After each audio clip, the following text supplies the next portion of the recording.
नमस्कार विद्यार्थियों, study 29 academy के एक और नए वीडियो में आप सभी का स्वागत है। आज हम कक्षा 8 हमारा राजस्थान कक्षा 8 की किताब है हमारा राजस्थान। इस किताब का 10वां अध्याय पढ़ेंगे जिसका नाम है राजस्थान में कला एवं संस्कृति।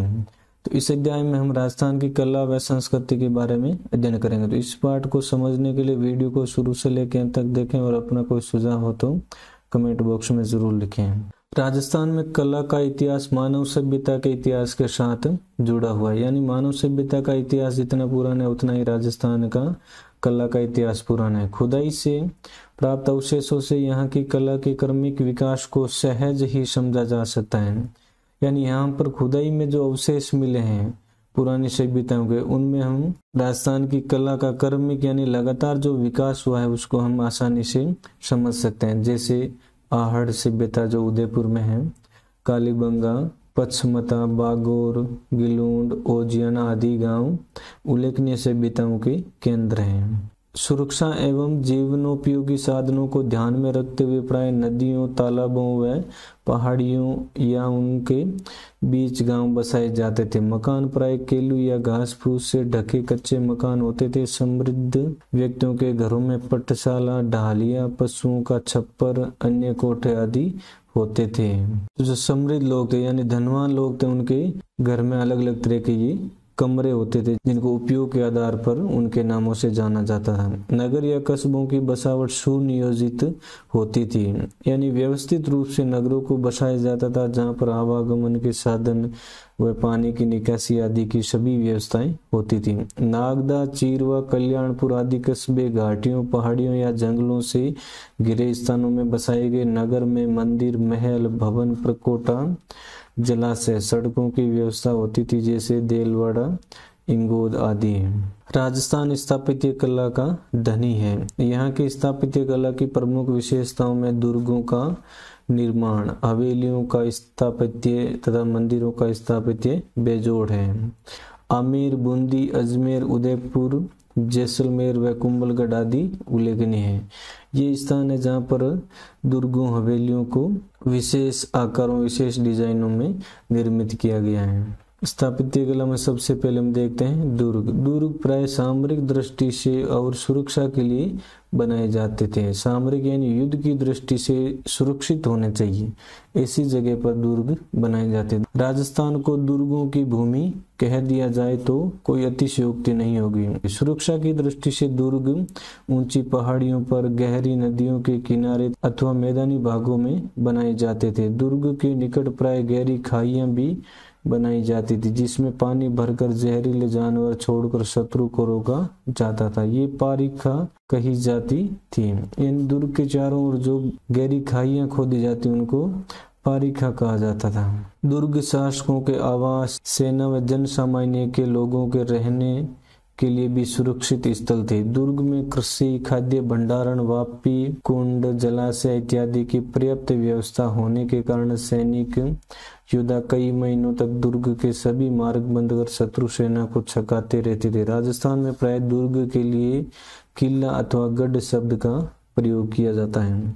ये जो दुर्ग होते हैं, राजा महाराजाओं द्वारा निर्मित जो दुर्ग होते हैं, उनके लिए राजस्थान में किला अथवा गढ़ शब्दों का प्रयोग किया जाता है। अब हम राजस्थान के कुछ दुर्गों के बारे में जानकारी प्राप्त करते हैं, जिसमें पहला है बूंदी दुर्ग। बूंदी शहर के उत्तरी छोर की पहाड़ी पर 1354 ईस्वी में राव बर सिंह ने बूंदी दुर्ग को बनवाया था। दुर्ग के चारों तरफ सुदृढ़ परकोटा बना हुआ है। छत्रसाल महल, यंत्रशाला, बादल महल, अनिरुद्ध महल के भित्ति चित्र देखते ही बनते हैं। भवनों की छतरियां, दरबार हॉल की अलंकृत स्तंभ स्थापत्य कला अनुपम है, यानी बहुत ही सुंदर कलाकृतियां हैं इन हॉल में जो बूंदी किले के भाग हैं। बूंदी का किला है वो 1354 ईस्वी में राव बर सिंह ने बनवाया था, जिसके चारों ओर एक सुदृढ़ यानी मजबूत परकोटे का निर्माण किया गया है। ये बूंदी दुर्ग का चित्र दिया गया जो चारों तरफ से पहाड़ियों से घिरा हुआ है।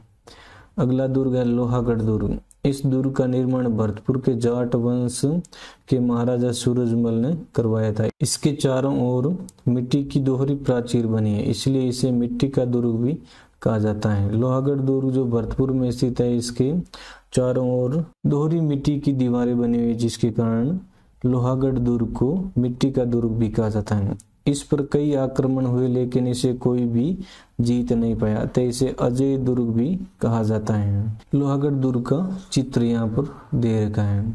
अगला दुर्ग है रणथंभौर।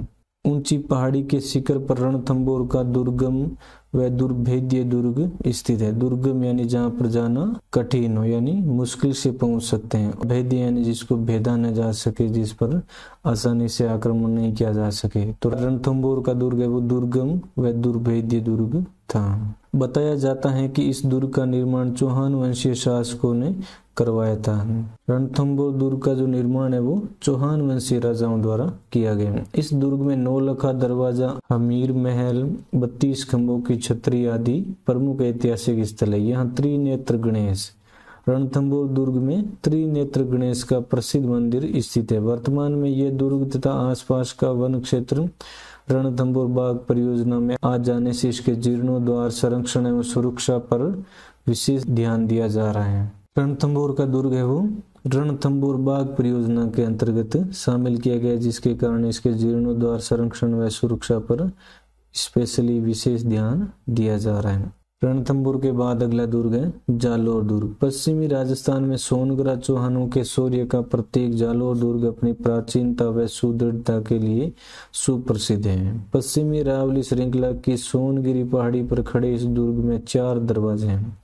जालोर का ये जो दुर्ग है इसकी 4 दरवाजे हैं और सोनगिरी पहाड़ी पर यह दुर्ग स्थित है। यानी जालोर का जो किला है वो जिस पहाड़ी पर स्थित है उस पहाड़ी का नाम है सोनगिरी की पहाड़ी। इसका निर्माण 10वीं शताब्दी में परमार राजाओं दारावर्ष और मुंज ने करवाया था। दारावर्ष और मुंज नामक जो परमार राजा थे उन्होंने जालोर दुर्ग का निर्माण करवाया। दुर्ग में कुएं, कुंड, मंदिर व एक दरगाह भी बनी हुई है। जालोर के दुर्ग में कुएं, कुंड, मंदिर व दरगाह भी बने हुए हैं। अगला दुर्ग है चित्तौड़ दुर्ग। प्रसिद्ध ऐतिहासिक दुर्ग चित्तौड़ दुर्ग। मध्यमिका नगरी के पतन के बाद चित्रकूट पहाड़ी पर 7वीं सदी में दुर्ग की नींव रखी गई है। कालांतर में प्रतिहार, चालुक्य, परमार तथा सिंसोदिया शासकों द्वारा इसका समय समय पर विकास और विस्तार किया गया है। ये जो चित्तौड़ दुर्ग है इसकी स्थापना है वो चित्रकूट पहाड़ी, जिस पहाड़ी पर चित्तौड़गढ़ दुर्ग की स्थापना की गई उसका नाम है चित्रकूट और 7वीं शताब्दी में इस दुर्ग की नींव रखी गई और कालांतर में चालुक्य, प्रतिहार, परमार व सिंसोदिया शासकों ने इसमें अलग अलग विकास व विस्तार कार्य करवाए। यह दुर्ग मत्स्याकार पहाड़ी पर बना हुआ है, यानी मछली के आकार की एक पहाड़ी है जिस पर यह दुर्ग बना हुआ है और उस पहाड़ी का नाम है चित्रकूट पहाड़ी, जो 2 सुदृढ़ प्राचीरों से घिरा हुआ है। दुर्ग में 7 प्रवेश द्वार हैं। चित्तौड़ के दुर्ग में 7 प्रवेश द्वार तथा राजमहल, कलात्मक मंदिर, जलाशय आदि बने हुए। दुर्ग पर बने प्राचीन तीर्थ स्थल गोमुख कुंड के उत्तर पूर्वी कोण पर कुंभाने कीर्ति, जिसे विजय स्तंभ भी कहा जाता है, कीर्ति स्तंभ बनवाया जो 47 फीट वर्गाकार व 10 फीट ऊंची जगती, जिसे चबूतरा भी कहते हैं, 122 फीट की ऊंचाई लिए 9 खंडों मंजिलों का स्मारक है। विजय स्तंभ जिसे कीर्ति स्तंभ भी कहा जाता है, इसकी जो वर्गाकार ऊंचाई है वो तो है 47 फीट और ऊंची जगत जो चबूतरा भी कहते हैं उसकी ऊंचाई है वो 10 फीट और इसकी कुल है वो ऊंचाई वो 122 फीट है, जो 9 मंजिलों में बंटी हुई है, जो अपने स्थापत्य में बेजोड़ है। 9 खंडों के विजय स्तंभ में असंख्य देवी देवताओं की मूर्तियां उत्कीर्ण है, इसलिए इसे भारतीय मूर्तिकला का शब्दकोश भी कहा जाता है। यानी विजय स्तंभ जो कीर्ति स्तंभ के नाम से भी जाना जाता है, उसे भारतीय देवी देवताओं के असंख्य मूर्तियां उत्कीर्ण होने के कारण भारतीय मूर्तिकला का शब्दकोश कहा जाता है और ये चित्तौड़गढ़ दुर्ग का चित्र है। अगला दुर्ग है कुंभलगढ़ दुर्ग। कुंभलगढ़ का दुर्ग छोटी बड़ी पहाड़ियों से मिलकर बना है तथा घाटियों एवं बीहड़ जंगलों से घिरा होने के कारण एकाएक नजर नहीं आता है। कुंभलगढ़ का दुर्ग है वो एक ऐसी जगह पर स्थित है जो छोटी बड़ी पहाड़ियों से घिरा हुआ है और चारों तरफ घाटियां व बीहड़ यानी जंगलों से घिरा होने के कारण सीधे तौर पे नजर नहीं आता है। यह सर्वाधिक सुरक्षित दुर्ग है। इस दुर्ग को कुंभलमेर भी कहा जाता है। कुंभलगढ़ का दुर्ग है, उसे कुंभलमेर भी कहा जाता है। किसी प्राचीन अवशेष पर इसका पुनः निर्माण हुआ। इसे नवीन परिवर्तित स्वरूप प्रदान करने वाले राणा कुंभा थे। इन्होंने अपने प्रसिद्ध शिल्पी सूत्रधार मंडन के नेतृत्व में 1458 ईस्वी में इसे निर्मित करवाया। 9 पोलों दरवाजों, पोल यानी दरवाजे से युक्त दुर्ग के चारों ओर घुमावदार सुदृढ़ एवं चौड़ी दीवार बनी हुई है। दीवारों के नीचे गहरी खाइयां हैं। चारों तरफ मजबूत दीवारें बनी हुई है और उनके बाहर है, दीवारों के बाहर की तरफ गहरी खाइयां हैं। यह कुंभलगढ़ दुर्ग का चित्र दिया गया है। दुर्ग में समतल भूमि पर निर्मित स्थापत्य कला के नमूने अनूठे हैं, जैसे नीलकंठ महादेव का मंदिर कुंभलगढ़ दुर्ग का प्रसिद्ध मंदिर है। यज्ञ वेदी के साथ ही कई जैन मंदिर, जालीबाव बावड़ी, मामादेव महादेव का कुंड, कुंभ स्वामी नामक विष्णु मंदिर, रायमल के पुत्र पृथ्वीराज का स्मारक आदि है। दुर्ग का सर्वाधिक उच्च भाग कटारगढ़ कहलाता है। यही महाराणा प्रताप का जन्म हुआ था। कुंभलगढ़ का एक भाग है कटारगढ़, इसी स्थान पर महाराणा प्रताप का जन्म होता है। सीमा और सामरिक दृष्टि से इस दुर्ग का बड़ा महत्व है। युद्ध की दृष्टि और सीमा की दृष्टि से यह दुर्ग है वो काफी महत्वपूर्ण स्थान रखता है। अगला दुर्ग है आमेर दुर्ग, जो जयपुर में स्थित है। ढूंढाड़ क्षेत्र का यह दुर्ग पर्याप्त सुरक्षित रहा है। महाराणा मानसिंह के काल में ही इस दुर्ग की स्थापत्य कला में विशेष उन्नति हुई। यहाँ की स्थापत्य कला में हिंदू व मुगल शैली का सुंदर समन्वय झलकता है। यानी हिंदू शैली व मुगल शैली, इनका दोनों का समन्वय मिश्रण है वो दिखाई देता है। भवनों में जड़े शीशों की सुंदरता देखते ही बनती है। दुर्ग के प्रवेश द्वार गणेश गेट पर शिला देवी का प्रसिद्ध मंदिर स्थित है। इस दुर्ग के जो द्वार है उनमें से एक है गणेश गेट। उस दरवाजे पर शिला देवी का प्रसिद्ध मंदिर बना हुआ है। अगला दुर्ग है गागरोन का जल दुर्ग। यह राजस्थान का प्रसिद्ध जल दुर्ग है, जो झालावाड़ जिले में स्थित है। यह दुर्ग 2 नदियों काली सिंध और राहु नदियों के संगम पर निर्मित है। गागरोन दुर्ग अपने प्राकृतिक वातावरण के साथ साथ रणनीतिक कौशल के आधार पर निर्मित होने के कारण प्रसिद्ध है। यह दुर्ग हिंदू मुस्लिम एकता का प्रतीक है। गागरोन का दुर्ग है जिसको हिंदू मुस्लिम एकता का प्रतीक माना जाता है। अन्य दुर्ग राजस्थान में और भी कई महत्वपूर्ण दुर्ग है, जिनमें जोधपुर का मेहरानगढ़ अपनी मजबूती व सुंदर राजप्रसादों के लिए सुप्रसिद्ध है। बीकानेर का जूनागढ़ तो रेगिस्तानी भूमि में बनने वाले दुर्गों में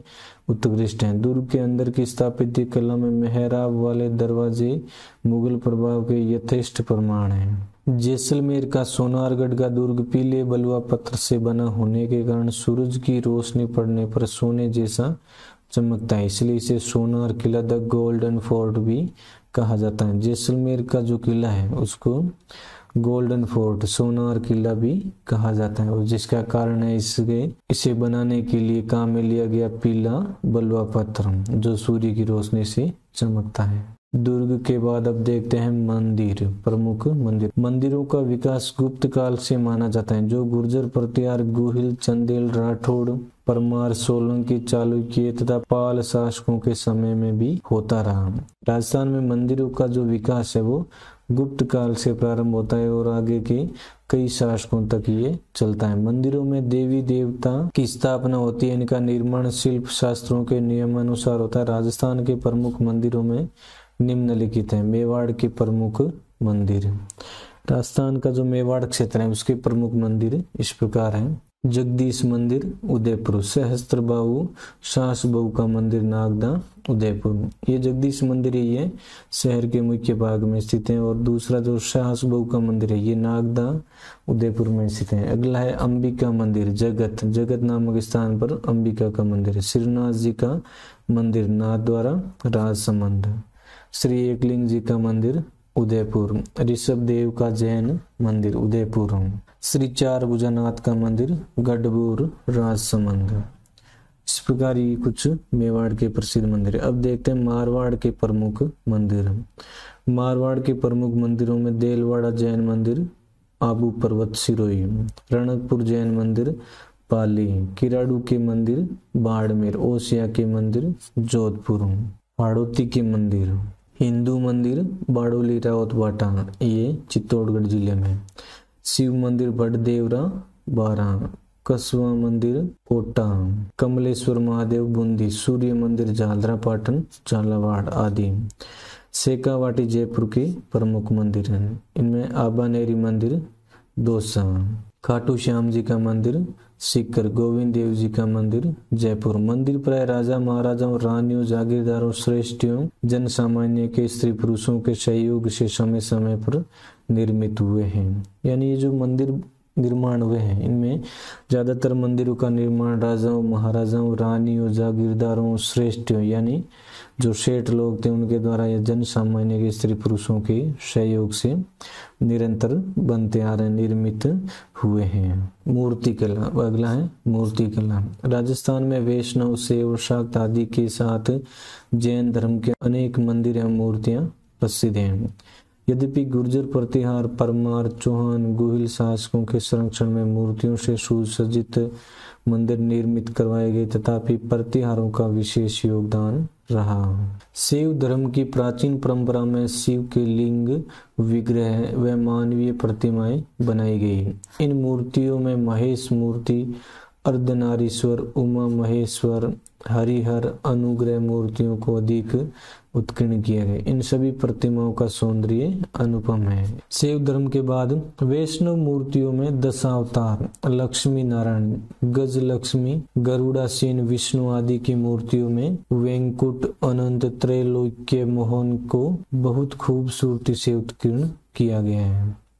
शाक्त देवालों में महिषासुर मर्दिनी की मूर्तियों की प्रधानता है। ओसियां, वरमार, सिरोही, झालरा पाटन, चित्तौड़ आदि में सूर्य प्रतिमाएं देखी जा सकती हैं। सिरोही क्षेत्र में बसंतगढ़ और आहड़ क्षेत्रों से प्राप्त धातु की जैन प्रतिमाएं, मीरपुर, आबू, देलवाड़ा जैन मंदिर, रणकपुर, चित्तौड़गढ़, ओसियां की जैन मूर्तियां विशेष उल्लेखनीय है। मूर्तियों में परिधान, आभूषण, केश विन्यास तथा विभिन्न मुद्राएं मूर्ति कला की विशेषता है। यानी जो मूर्ति कला है उसमें अलग अलग प्रकार के परिधान, आभूषण, केश विन्यास और विभिन्न मुद्राएं हैं, वो इनकी विशेषताएं हैं। अब है मूर्ति कला।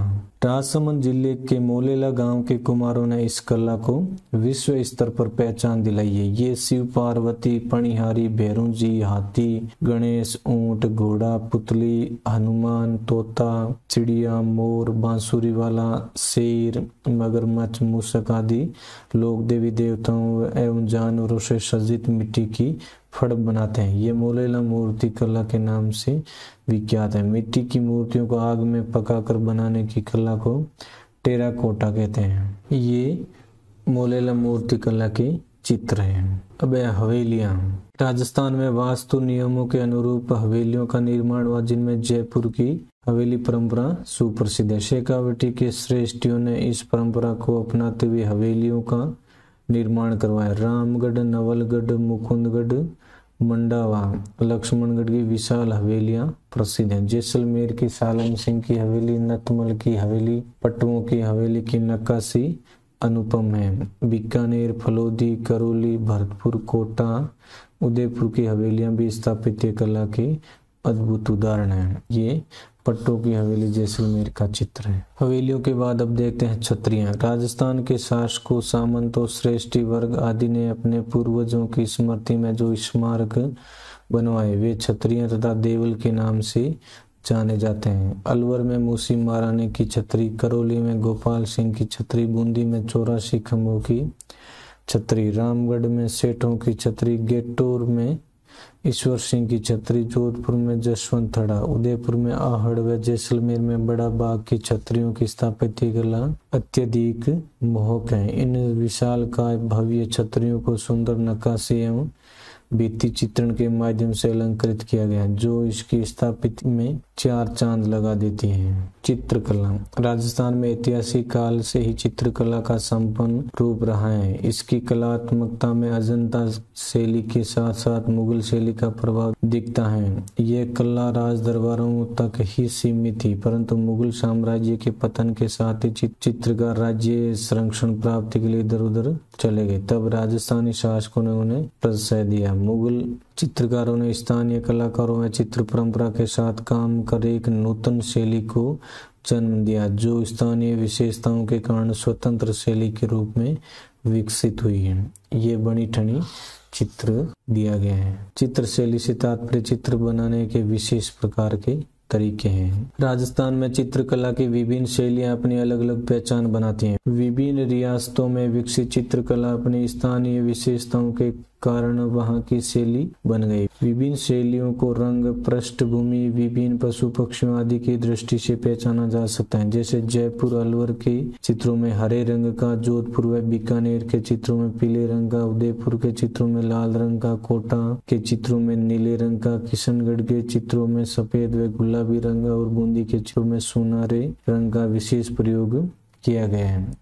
इन चित्रों को पहचानने के लिए अब हम उनके बनाने में जो रंग उपयोग में लिए गए हैं उनके आधार पर इनका वर्गीकरण कर सकते हैं और इनकी पहचान कर सकते हैं। चित्रों की पृष्ठभूमि में उदयपुर शैली में कदम्ब वृक्ष, किशनगढ़ शैली में केले, कोटा बूंदी शैली में लंबे खजूर के वृक्ष, जयपुर अलवर शैली में पीपल अथवा वट वृक्ष, बीकानेर व जोधपुर शैली में आम के वृक्ष अधिक मिलते हैं। विभिन्न शैलियों में पशु पक्षी भी अलग अलग हैं। जैसे उदयपुर शैली में हाथी और चकोर पक्षी, नाथद्वारा शैली में गाय, जयपुर व अलवर शैली के चित्रों में मोर व घोड़ा आदि देखे जा सकते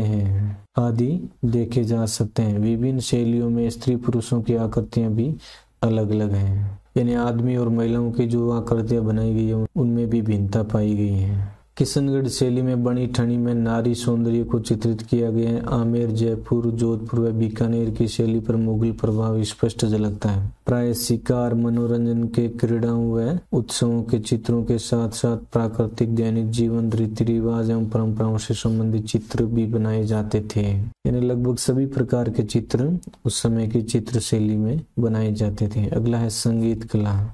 राजस्थान में प्राचीन काल से संगीत का प्रचलन रहा है। युद्ध के समय उत्साहवर्धन संगीत की ध्वनियां एवं वाद्य यंत्रों की गर्जना से जोश युक्त वातावरण हो जाता था। यहाँ विविध रंगों से युक्त संगीत के साथ साथ श्रृंगार से युक्त मांड राग भी उल्लेखनीय है। यहाँ के शासकों ने संगीतज्ञों एवं गायकी का सदैव सम्मान किया है। भक्तों ने भी संगीत की विभिन्न राग रागिनियों को प्रचलित एवं प्रसारित किया, जिसमें मीराबाई, दादू, चरणदास, दयाबाई, सहजोबाई के नाम से विशिष्ट रहे हैं। संगीत के विविध घराने भी राजस्थान में विकसित हुए हैं। जन सामान्य के बीच लोक संगीत में संस्कार, उत्सव, पर्व, देवी देवताओं के जागरण एवं वैवाहिक गीत भी गाए जाते हैं। राजस्थान की अनूठी कला एवं संस्कृति यहाँ के दुर्ग, मंदिर, मूर्ति कला, हवेलियां, छतरियों में देखने को मिलती हैं, जो हमारी गौरवपूर्ण विरासत है। इस विरासत को अक्षुण्ण रखना हम सबका दायित्व है। अब है शब्दावली। स्थापत्य कला यानी भवन निर्माण करने की कला। प्रतिमा जिसे मूर्ति भी कहते हैं। दुर्गम जहाँ पहुँचना कठिन हो। भित्ति चित्रण दीवारों पर चित्र बनाना। अब अभ्यास प्रश्न। निम्नलिखित प्रश्नों के सही उत्तर के विकल्प को कोष्ठक में लिखिए। पहला है निम्न में से कौन सा जोड़ा सुमेलित नहीं है। पहला है देलवाड़ा का जैन मंदिर आबू सिरोही। दूसरा है रणकपुर के जैन मंदिर पाली। तीसरा एकलिंग जी का मंदिर जयपुर। चौथा है खाटू श्याम जी का मंदिर सीकर। तो इसमें जो उत्तर होगा वो श्री एकलिंग जी का मंदिर जयपुर, ये उदयपुर में स्थित है। एकलिंग जी का मंदिर है वो उदयपुर में स्थित है। कोष्ठक में आ जाएगा से। दूसरा है निम्न में से किस दुर्ग का सर्वाधिक उच्च भाग कटारगढ़ कहलाता है। कटारगढ़ जहाँ पर महाराणा प्रताप का जन्म हुआ था, तो ये है कुंभलगढ़ दुर्ग का उच्च भाग है। तो ऑप्शन में आ जाएगा हमारे कोष्ठक में आ जाएगा ब। दूसरा रिक्त स्थानों की पूर्ति कीजिए। बूंदी में रिक्त स्थान खंभों की छतरी स्थापत्य कला का महत्वपूर्ण उदाहरण है। तो बूंदी में वो 84 खंभों की छतरी प्रसिद्ध है। दूसरा है बनी ठनी चित्रशैली किशनगढ़ की प्रसिद्ध है। ये किशनगढ़ अजमेर जिले में स्थित है। मंदिरों का विकास किस काल से प्रारंभ हुआ। तो मंदिरों का विकास है वो गुप्त काल से। मंदिरों का विकास गुप्त काल से प्रारंभ हुआ। मूसी महारानी की छतरी कहाँ स्थित है। मूसी महारानी की छतरी है वो अलवर जिले में स्थित है। विजय स्तंभ का निर्माण किस शासक ने करवाया। तो विजय स्तंभ का निर्माण है वो कुंभा द्वारा करवाए गए। महाराणा कुंभा। अब है लघुतरात्मक प्रश्न। राजस्थान के प्रमुख दुर्गों के नाम बताइए व किन्हीं 2 दुर्गों का वर्णन कीजिए। पाठ में जितने भी दुर्ग हैं उनके नाम लिखने और 2 दुर्गों के आपको वर्णन करना है। राजस्थान में संगीत कला पर टिप्पणी लिखी, यानी संगीत के बारे में जो भी बताया गया उसको आपको अपनी भाषा में लिखना है। वीडियो अगर उपयोगी लगा हो तो इसको लाइक करें और अपने दोस्तों में शेयर करें। चैनल पर पहली बार आए तो चैनल को सब्सक्राइब कर लें और बेल आइकन भी दबा दें ताकि आने वाले वीडियो की नोटिफिकेशन आपको समय पर मिल सकें। वीडियो को पूरा देखने के लिए आपका बहुत बहुत धन्यवाद।